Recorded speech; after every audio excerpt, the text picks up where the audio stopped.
तर चला बाळमित्रांनो, आज आपल्याला इयत्ता चौथी MTSचा संख्यावरील क्रिया याचा दुसरा सराव संच पाहायचा आहे. प्रश्नसंच हा इथं ई असं दिलेला आहे आणि हा कशावर आधारित आहे तर शाब्दिक गणित, मिश्र गणित. चला पाहूया. पहा, पहिला प्रश्न आहे, नाटकाचे एक तिकीट 50 रुपये आहे, तर 100 तिकिटांच्या एका पुस्तकाची किंमत किती येईल? आता 100 तिकिटांच्या एका पुस्तकाची म्हणजे 50 रुपयाची किती तिकीटं घ्यायची आपल्याला? 100 तिकीटं घ्यायची आहेत. तर अशा 100 समजा जर 50 रुपयांची आपण 100 तिकीटं घेतली तर तेवढ्या किमतीच्या पुस्तकाची किंमत किती येईल? तर ती काय येईल?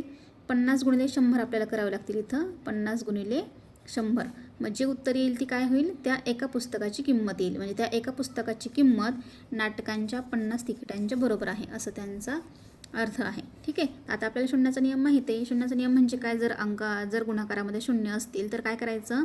0 0 आधी मोजून घ्यायचे.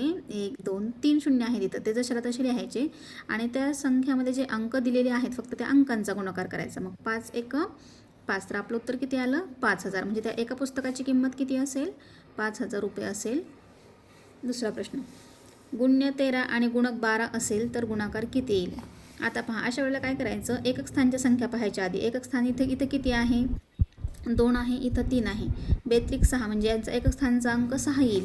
पण इथं तर सगळ्या संख्यांमध्ये 6 6 दिले आहेत. मग अशा वेळेस काय करायचं? गुणाकार करून पाहायचा. पहा, जर तुम्हाला 12चा पाठ असेल तर ठीक आहे, नाहीतर मग तुम्हाला एक अंकी संख्येने गुणाकार करावा लागेल.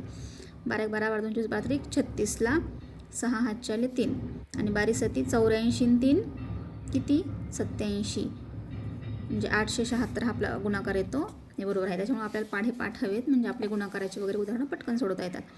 आता पहा, पुढीलपैकी चुकीच्या उत्तराचा पर्याय कोणता?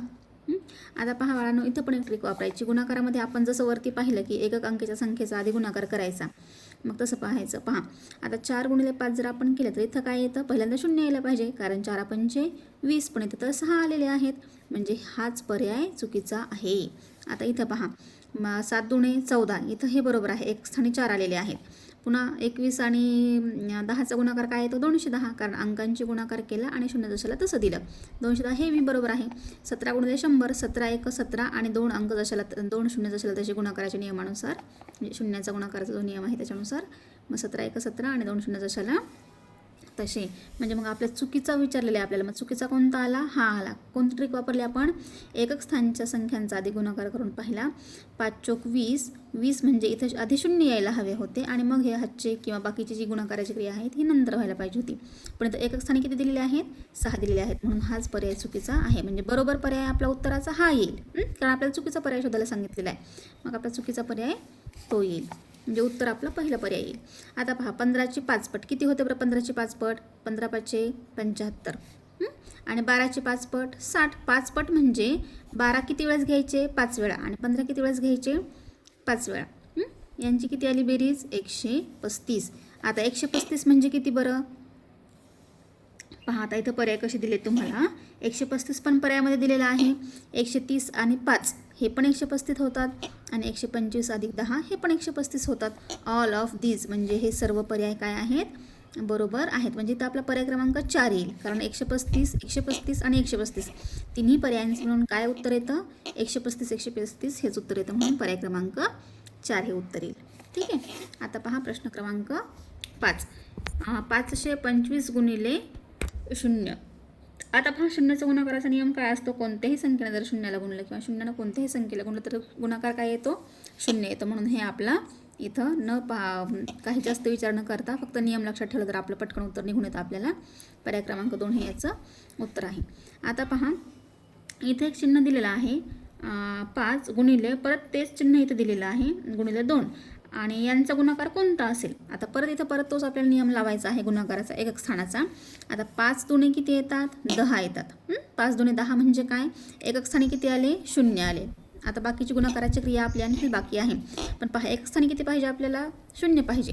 मग आता इथं पर्यायाचा जर विचार केला तर फक्त या आणि या पर्यायामध्ये 0 आहे. म्हणजे हे 2 पर्याय आधीचे आपले निघून जातात. पहा, जर शक्य असेल, जेवढं शक्य असेल तेवढं काय करायचं?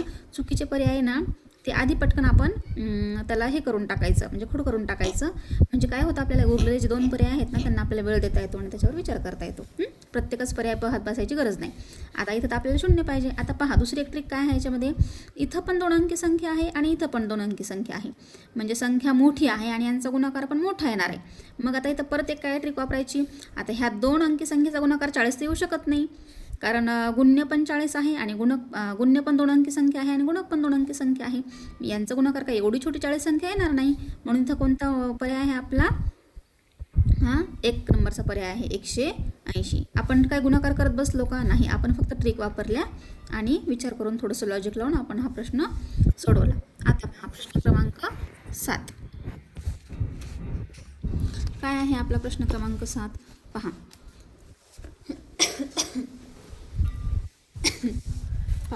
एका संख्येतून 6 वेळा 12 वजा केले की 12 वजा केले व बाकी 4 उरली तर ती संख्या कोणती.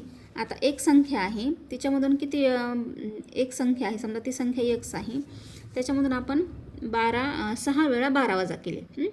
6 वेळा 12 वजा केले, 6 वेळा 12 वजा केले, तर मग बाकी किती आली, 4 आली. हे आपण तयार केलं समीकरण असं, तर ती संख्या कोणती असं आपल्याला इथं विचारलेलं आहे. पहा काय विचारलेलं आहे, एका संख्येतून 6 वेळा 12 वजा केलेले आहेत आणि बाकी किती उरलेली आहे, 4 उरलेली आहे, तर ती संख्या कोणती असं विचारलेलं आहे. मग आपण समीकरण काय केलं, ती संख्या तर आपल्याला माहीत नाही, ती संख्या आपल्याला काढायची आहे. म्हणून काय समजायचं की ती संख्या समजा x आपण धरली आहे की ही ती संख्या आहे, याच्यामधून 6 वेळा 12 वजा केले. 6 वेळा 12 वजा केले म्हणजेच काय, 12च्या पटीमध्ये 6 वेळा 12 वजा केले आपण त्या संख्येतून, म्हणून इथं 6 घेतले. किती वेळा वजा केले, 6 वेळा वजा केले. किती वजा केले, 12 वजा केले. तर मग बाकी किती उरली, 4 उरली, तर ती संख्या कोणती असं त्यांनी आपल्याला विचारलेले. मग पहा आता काय करायचं, ह्या दोघांचा गुणाकार करायचा. x बरोबर काय येईल आपलं, x वजा काय येईल, 1272 बरोबर 4 असं येईल. 1272 बरोबर 4. मग आता जेव्हा आपण आधीच्या काही गणितांमध्ये पाहिलेलं आहे, जेव्हा संख्यांची बाजू बदलते तेव्हा काय होतं, हे जरी इथं वजा संख्या असेल तर ही बरोबर चिन्हाच्या बाजूला गेल्यास काय होतं, हिचं अधिक होतं. मग इथं काय होईल, x बरोबर 4 अधिक 72. मग x बरोबर किती येईल, 76 येईल. काय येईल, x बरोबर 76 ही संख्या येईल. म्हणजे ती संख्या कोणती आहे, 76. आपला पर्याय क्रमांक 2 हा इथं बरोबर येईल. ठीक आहे. आता 120 मधून 17ची किती पट वजा करावी, म्हणजे बाकी 1 उरेल, म्हणजे 1 बाकी उरेल. 120 मधून 17ची किती पट वजा करावी, म्हणजे बाकी 1 उरेल. आता पहा इथं कोणती ट्रिक वापरायची, परत गुणाकाराची ट्रिक आपण वापरू शकतो, विचार करू शकतो. 120 मधून आपल्याला वजा करायची ती संख्या, 120 मधून आपल्याला ते वजा करायचे आहेत. आता हे 120 आहेत. मग 17ची आता आपल्याला संख्या अशी शोधावी लागेल की 17ला कोणत्या संख्येनं गुणल्यावर गुणाकार एकक स्थानचा गुणाकार 9 येतो. कोणत्या संख्येनं गुणल्यावर एकक स्थानचा गुणाकार 9 येतो बरं. आता पहा 17ला आधी आपण एकक स्थानचाच विचार करूया. पहा 7ला कोणत्या संख्येनं गुणायचं, म्हणजे गुणाकाराच्या एकक स्थानी 9 येईल. आता पहा जर पाहिलं 7चा वर्ग, 7 7 49, 7 7 किती येतात, 49 येतात. म्हणजे एकक स्थानी किती आले, 9 आले, हो की नाही. मग जेव्हा आपण एकक स्थानचे 9 वजा करू तेव्हाच बाकी 1 उरेल की नाही, समजतंय का. जेव्हा आपण एकक स्थानून या 9 वजा करू तेव्हाच इथं बाकी 1 उरेल. आता पहा तुम्हाला परत पाहायचं असेल याचं हे, तर पहा आता म्हणजे 17ची 60 पट आपल्याला याच्यातून वजा करावी लागेल. पहा तुम्हाला जर आणखी याचं पाहायचं असेल तर 17ची किती पट, म्हणजे 17ची 7 पट करूयात आपण, कारण आपण 7 संख्या घेतलेली आहे. मग 17ची 7 पट म्हणजे किती, 119, म्हणजे 17चा पाडा 7 पर्यंत म्हणायचा. 17 गुणिला 7 मग किती आले. आता आपण बेरीज करूया. 10तून म्हणजे 0मधून 9 जात नाही, म्हणून आपल्याला काय करावं लागेल, इथं उसना घ्यावा लागेल. इथं 10 होतील आणि इथं आपला 1 शिल्लक राहील. मग बरोबर 10मधून 9 वजा केले, खाली किती राहिला, 1 राहिला. आणि 1मधून 1 वजा केल्यावर परत किती राहिला, 0. आणि इथं पण 1मधून 1 गेला, 0 राहिला. म्हणजे आपलं उत्तर बरोबर आलं. इथं आपण गुणाकार करत बसलो का, नाही. तुम्ही करू शकता पण त्याच्यामध्ये वेळ जातो, परीक्षेमध्ये आपल्याला तेवढा वेळ नसतो. मग अशा वेळेस काय करायचं की एकक स्थानचं पाहायचं. 7 7 49. मग हीच एक संख्या आहे जी इथं 0तून 9 वजा केले की खाली शिल्लक 1 राहते. बाकी आपल्याला एकच विचारलेली आहे ना. मग अशी ट्रिक आपण इथं वापरलेली आहे. आता पहा 9वा प्रश्न. 6m इथं काय दिले आहे, 6m गुणिले 9 म्हणजे 12 म्हणजे इथं काय विचारलेलं आहे, अंक दिलेले आहेत आणि त्या अंकांच्या जागेवर कोणते अंक येतील असं त्यांनी विचारलेले. म आणि नच्या जागेवर कोणते अंक अनुक्रमे येतील असं त्यांनी विचारलेले.